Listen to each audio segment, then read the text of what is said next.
Audio kitep. Facebook'tun batırları. 10. bölüm 2. bet. Ulantağız. Ağlam sırrın açsın dep, eldi bergen özüңsün. Can canavar barına, жерди берген өзүңсүн. 18.000 аламды карап турган өзүңсүн, түгөл кармап барысын санап турган өзүңсүн, илим менен дин менен достоштурган өзүңсүн, аял менен эркекти баш коштурган өзүңсүн, атасына баласын окшоштурган өзүңсүн.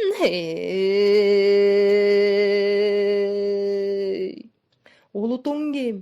Кыргыз. Ураның ким? Манас, Манас, Манас. Бул ыр Бакыт Мамаевге тиешелүү экенин билебиз. Өлүм алдында жатып, ушул ырын ырдап атат. Гүлзат Мамытбек бир аз өзүнө келип калган окшойт. Жерди онтоп, ар ким өз сөзү менен жаратканга жалынып жаткандарга дем бере баштады.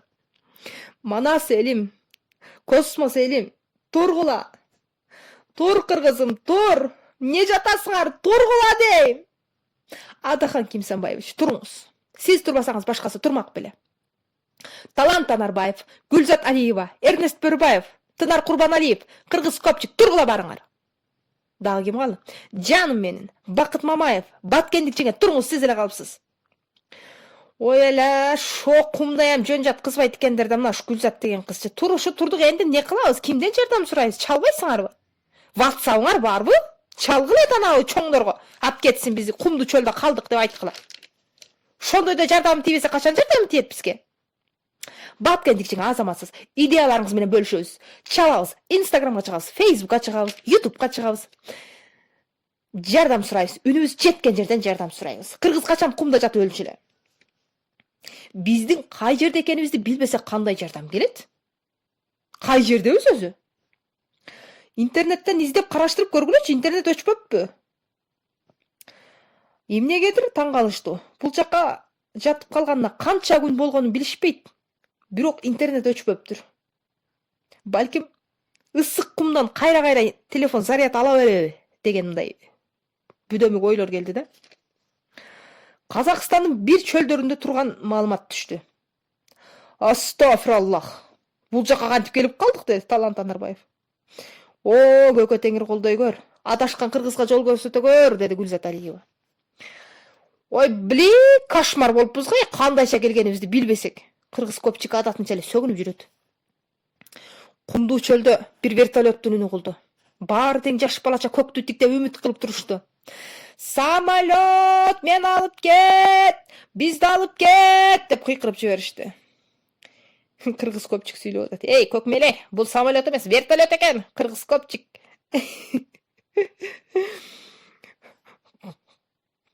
Сөмөй менен чыканагына тийгизип туруп кыймылдатып коюп туруп булар жинди болуп калды дегенсип. Өзү ким болуп жүргөн иши жок.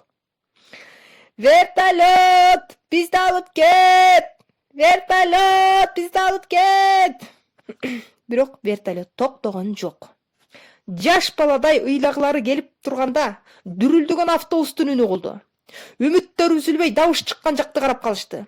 Дабыш улам жакындап, авария болгон жерге жетип келди.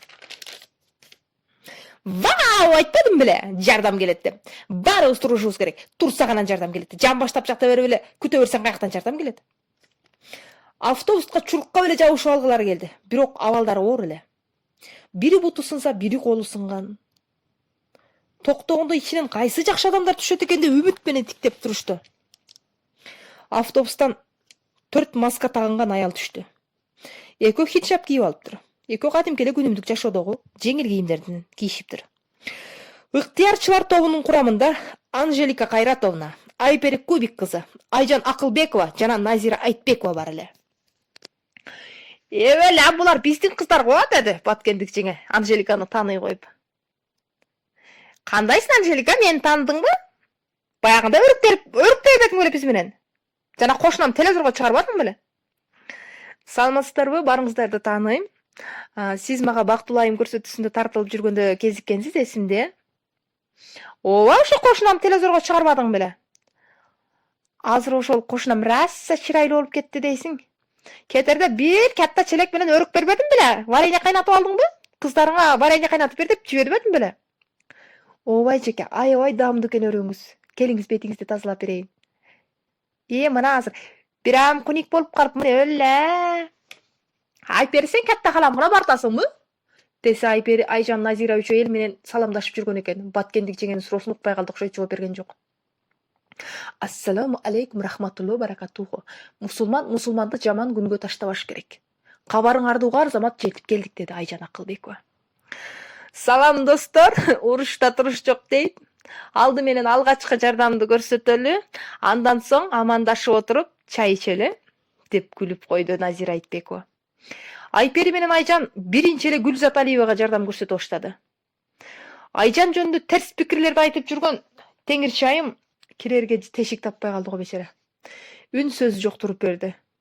Сүйлөсө үнүнөн таанып калып, балким жардам бербей коебу деген кооптону бар эле.